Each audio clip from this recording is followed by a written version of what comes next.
सबसे पहले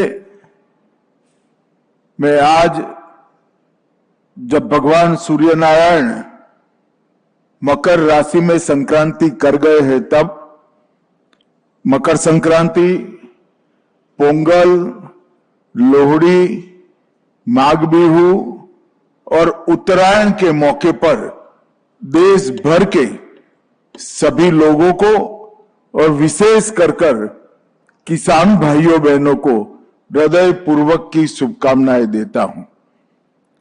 मित्रों, हम सब जानते हैं कि उत्तरायण का ये पर्व पूरे देश भर में अलग अलग नाम से मनाया जाता है। और ये पर्व खुशी का पर्व इसलिए है कि हमारा ऋतु चक्र, हमारा जीवन का अस्तित्व एक प्रकार से असीम ऊर्जा के स्रोत भगवान सूर्य नारायण पर निर्भर होता है। और राशि चक्र में सूर्य नारायण जब उत्तर की दिशा की ओर गति करते हैं, तब उनकी किरणों का सबसे ज्यादा फायदा भारत को और समग्र विश्व को मिलता है। इसलिए परंपरा से हमारे यहां भगवान सूर्य नारायण की उत्तर की गति को हमेशा से शुभ माना गया। और जिस दिन सूर्य मकर राशि में प्रवेश करते हैं, उसी को मकर संक्रांति कहते हैं। और कालक्रम में कई सारे देश के अलग अलग हिस्सों में मकर संक्रांति, पोंगल, लोहड़ी, माघ बिहू, उत्तरायण और उत्तर प्रदेश, मध्य प्रदेश, बिहार में खिचड़ी उत्सव के नाम से भी इसको जाना जाता है। मूलतः ये किसानों का उत्सव है और यहां से किसान अपने नए साल की एक प्रकार से शुरुआत करते हैं। और कवि कालिदास ने भारत के लिए एक बहुत सुंदर शब्द प्रयोग किया था, उत्सव प्रिय जनाहा। भारत के लोगों को उत्सव प्रिय होते हैं। हर ऋतु में, हर सीजन में हमने उत्सवों का आयोजन किया है और उत्सव के माध्यम से पूरे समाज को एकत्रित कर हम आगे बढ़ने की सोच रखने वाले लोग हैं। और उत्तरायण उसी का एक हिस्सा है। एक प्रकार से ठंडी के मौसम से, सर्दी से निजात पाकर हम बसंत की ओर भी प्रयाण करते हैं, वो भी उत्तरायण से ही शुरू होता है। और आज दिल्ली सरकार और डीडीए ने एक तीसरे पतंग महोत्सव का आयोजन किया है। ये शुरुआत जो हुई है, वो शुरुआत इसको सातत्यपूर्ण प्रयास से ज्यादा लोकप्रिय, ज्यादा लोकभोग्य बनाने की जरूरत है। मित्रों, पतंग उत्सव इस समग्र देश की जनता को दिल्ली से जोड़ेगा और आगे ये जाकर समग्र देश का उत्सव बन सकता है। और मेरा तो आग्रह है दिल्ली प्रशासन से और डीडीए से कि पतंग उत्सव को दिल्ली में और सारे देश में पतंग उत्सव में दिल्ली के पतंग उत्सव को केंद्र बनाने के लिए एक समिति बनाकर इसके विस्तार का और इसकी जन भागीदारी का चिंता कर इसको एक प्रकार से परिपूर्ण उत्सव बनाना चाहिए। और मैं एलजी साहब को बधाई देता हूं कि उन्होंने पतंग उत्सव का स्थान भी बांसेरा में रखा है। जब एलजी साहब ने एक बार मुझे यहां बुलाने के लिए कहा, तब मैं थोड़ी असमंजस में था। कितने सारे बांस लगा देना तो बड़ा सरल है, क्या ये दिल्ली के मौसम में और इस प्रकार के वातावरण में बढ़ पाएंगे क्या? मगर आज बांसेरा को देखिए, देश की हर नस्ल का बांस दिल्ली को अपना बनाकर एक सुंदर प्राकृतिक स्थान इस बांसेरा में बन चुका है। ये बांसेरा एक प्रकार से परिचायक है कि कोई अपने संकल्प को जमीन पर उतारने के लिए कृत निश्चयी हो तो कैसे परिणाम आ सकता है। और ये बांसेरा आज दिल्ली वासियों के लिए एक बहुत सुंदर स्थान बना है। बांसेरा के उपयोग को बढ़ाने के लिए और यहां पर जनता इस बहुत अच्छे प्राकृतिक स्थल पर आए, इसके लिए भी दिल्ली सरकार ने अच्छे से आयोजन करने की जरूरत है।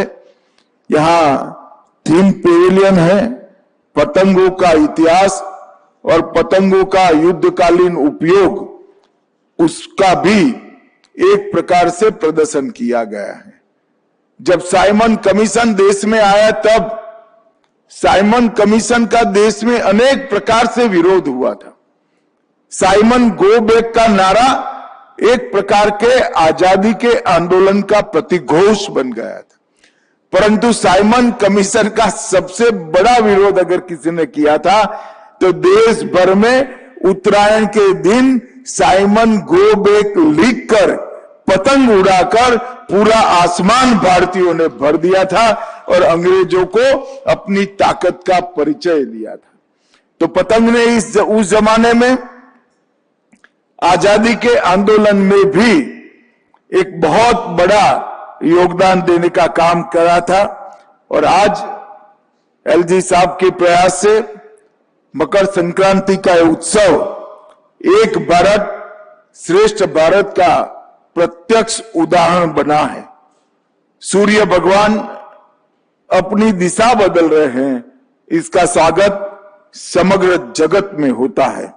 पंजाब और हरियाणा में हम इसको लोहड़ी के रूप में मनाते हैं, तमिलनाडु में पोंगल के रूप में मनाते हैं, आसाम में माघ बिहू, पश्चिम बंगाल में पौष संक्रांति कहते हैं, गुजरात और महाराष्ट्र में उत्तरायण के रूप में मनाते हैं और मध्य प्रदेश, उत्तर प्रदेश और बिहार में खिचड़ी या संक्रांत खिचड़ी के नाम से इसको मनाने की परंपरा है।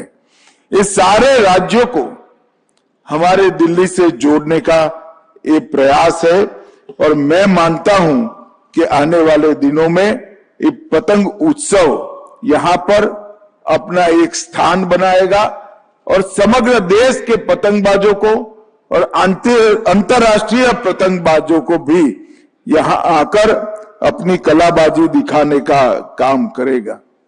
मित्रों, अभी अभी मोदी जी ने सोमनाथ स्वाभिमान पर्व में गुजरात में हिस्सा लिया।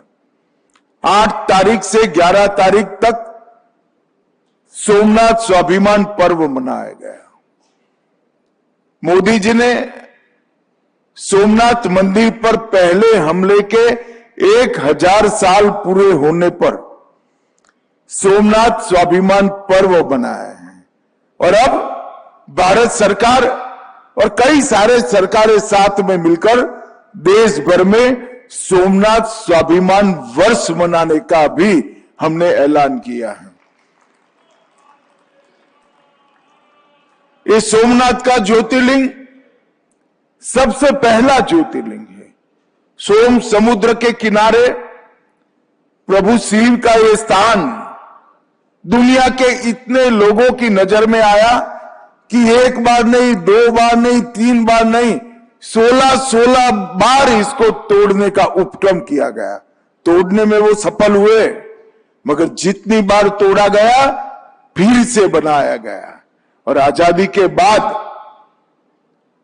देश के लौह पुरुष सरदार वल्लभ भाई पटेल, जामनगर के महाराजा जाम साहब, कन्हैयालाल माणिकलाल मुंशी और डॉक्टर राजेंद्र प्रसाद ने एक संकल्प लिया कि यहां फिर से भव्य और उत्तुंग श्री सोमनाथ का मंदिर बनेगा।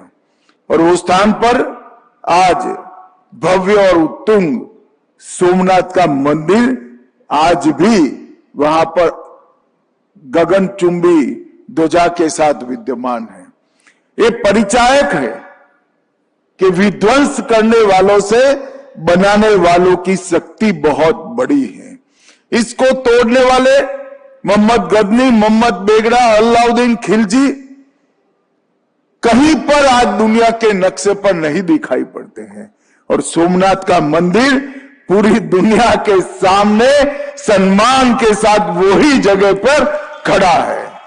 ये प्रतीक है सनातन धर्म की अजरता का, अमरता का, और भारतीय संस्कृति के मूल तत्व अमर है, इसका ये प्रतीक बना है।